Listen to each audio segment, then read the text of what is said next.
Good morning. Welcome to Alan's Day. Alan's Day is going to consist of a project that I've been putting off for a long time. I keep using the excuse I'm waiting for a weekend or a nice cool day. Well, we got a nice cool day for outside, so let me show you what I got going on here. I am replacing some of the deck boards on the deck. A couple reasons I took them off of there. One, they were starting to get a little crunchy or a little soggy, and they're rotting off and cracking a little bit. And about over 30 some years ago, I put down 2x6 cedar, and I thought that would last me a lifetime. Well, I'm still here, and the boards didn't make it.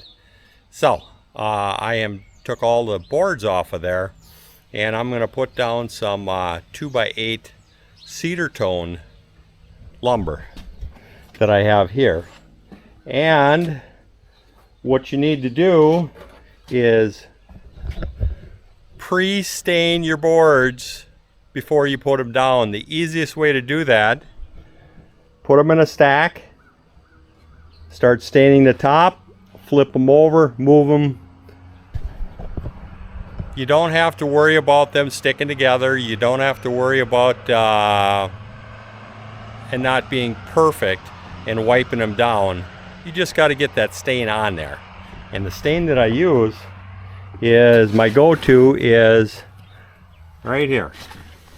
I use this Pittsburgh Paramount Kona Brown. I use 2/3 Kona Brown and 1/3 natural. It seems like a pretty good mix for putting the stain down. So pre-stain your boards, both sides, because the bottom sides do rot. And let me show you the wood that I took off of there. These are the boards that I took off of here, the 2x6 cedar, and they started to rot out right on the ends here. You can see that right there. And then the bottoms on some of the boards, they got a little soft. So that's why you got to stain the bottom of your boards too if you want them to last. If you're just flipping a house and you're not going to be there long, just put the deck down. Don't worry about stain. But if you're going to be there, put some stain on both sides. Now the other thing that I did here, one other reason I took all these cedar boards off of here is I'm salvaging all these cedar boards on here for a project. I did the other side of the house probably about 5 years ago, and all those cedar boards that I took off from that side space, I used them all up already. I recycled them. So I've got a house build project where I need some windowsills, some shelving. That's where that cedar is going to go. It works great for the inside. I just never had luck with cedar outside. Every piece of cedar in my life that I've ever put outside is long gone and forgotten. So, little bit of history on the deck here. This is a steel frame that I put in here. So this is a 5-inch channel iron here. So I've got 2 stringers for this width of deck right here, and then I've got 2 more pieces of channel right here running the full length of the house connecting to the other ones. I put a steel channel frame under there, like I said, 30 some years ago. Pretty straightforward and easy, and it's still good. Minimal supports, it's not going to break through. And what I did for my post on there, there's a piece of 2.5-inch pipe about 4 feet long with a little leveling nut right here, adjuster. And on the bottom of that piece of pipe, there's a 16-inch by about I-beam that's about 16 inches long. Just welded to that, buried that in there. Never had a problem with it. Nothing ever settled. So minimal footings, minimal maintenance, and I still got a good frame left here to put through here. This time it's going to last me the rest of my life here. Now that I'm older and wiser, this second go around on this deck frame here, me and my wife went through and we stained all the joist underneath and deck framing. So there again, if you plan on being around on your deck for any amount of time, stain the underside of your deck. That wood rots. And years ago I used the green treated, and that seemed to hold up here. The modern green treated, I have had no luck with it. So I'd suggest anytime you're doing a subframe, use grade 1 Cedartone, pre-stain it, put it together, and you're going to get some longevity out of it. And there again, got to throw a little steel at it. So I've got a piece of 16 gauge galvannealed going all the way out to the corner, screwed in there, going all the way back here. Put some more steel clips in the corners there. So it's going to last. The other thing is, they didn't have this around when I put this deck on here, is they've got a flashing tape to put down on the top of the joist to here. Let me get a hold of that.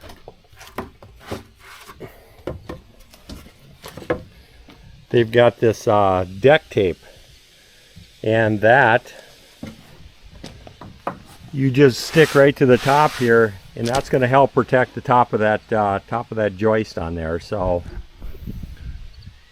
don't forget to put that on there. I think it's well worth it.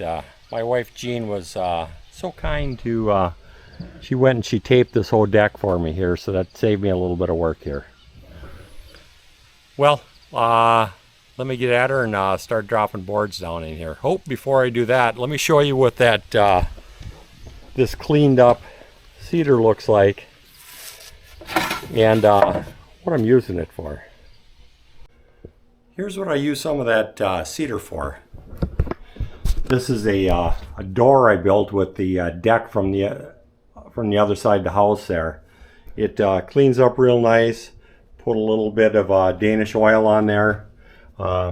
It's still got all the old screw holes in there to give it character. And there we go. I think we got it all in there. And it makes me feel good because recycling. And I know where it was. So let me show you what that board looks like and how I clean those up to make it look like that. Here's what I use to clean these boards up. I've got my Bailey planer, and pretty straightforward. I got the height already pre-adjusted here. Turn it on. Make sure all the nails are out of it.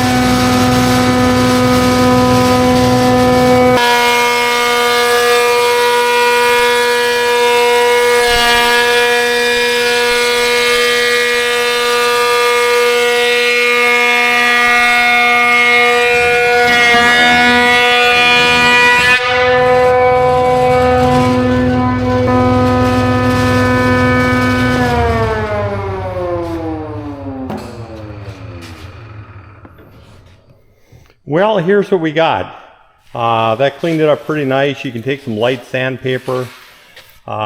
You can plane a little less, give it a little more character. But that's going to be a pretty nice board. And then to do the edges, I just set the table saw up there, and I'll take about a 1/16 off of each edge here, just to clean the sides up. And we're going to have a nice piece of lumber to work with. So I've got a whole stack of these that are gonna work out. Got to run them through here. And here's what it looks like after putting a little bit of Danish oil on there. Since this is interior use, that's what I use. That's pretty much my go-to on that. So you can see it's a pretty nice looking piece of lumber now if you're into that rustic stuff. So the price of a planer with the amount of wood I have, definitely for it, that planer is going to pay for itself. Just the quality and the amount of wood I can utilize or recycle. So let's get back to the deck. And just a little tip when you're standing your stack, you can see that how you want to have the crown of the wood to the top. If it works out, most of the time it does. Sometimes don't go by that, go by what the piece of wood looks like. But the first time that you handle that wood and stack it somewhere, stack it the direction that it's going to get laid on the deck so that you don't ever have to flip a piece of wood around again or stop and check it out. So we're making progress on the deck. I had to bring in my secret weapon. That's an Alyssa. Alyssa came over to give me a hand with this. And let me sort of show you what we got going on here.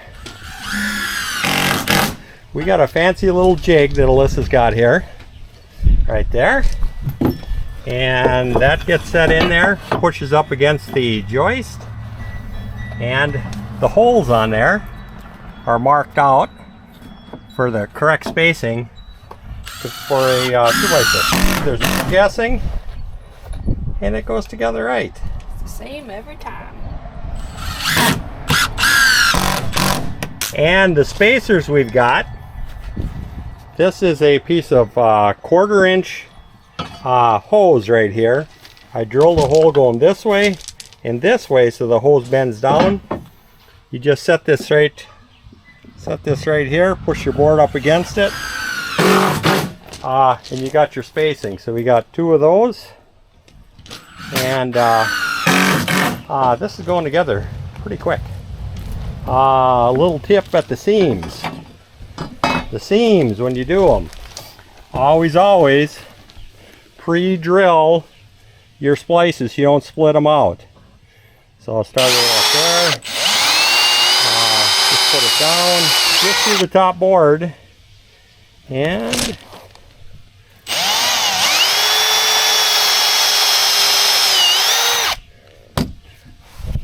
that way they're not going to split out any, or there's a better chance they won't split out. So for the screws we're using, we're using a 2.5 Torx head, T25 on the ends. For the splices, using a 3-inch long screw, just to get a little more bite out of there.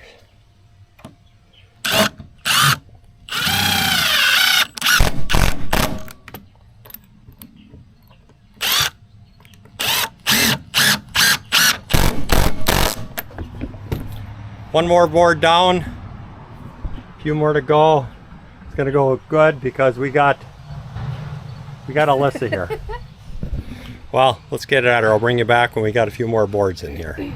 A couple more boards and we'll have this thing at least nailed down. I still got to trim the edges and stuff, do some routering, but we're getting there. Let's get one more board in.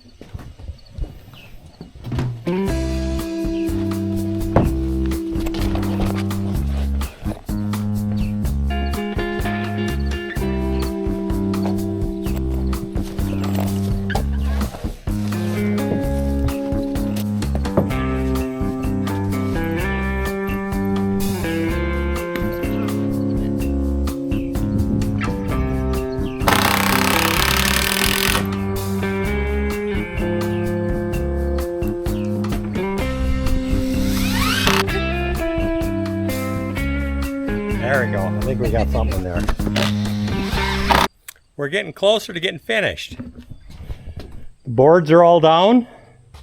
All I got to do is cut the ends off on both ends. A little router, a little stain, And this is done for my lifetime.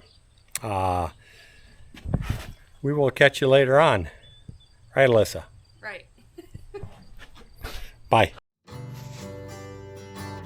Thank you for watching Alan's Day. Life is about making choices. Some things are already perfect. Some things you may choose to upgrade. This channel will show you both. Please like, subscribe, and share. Thanks again.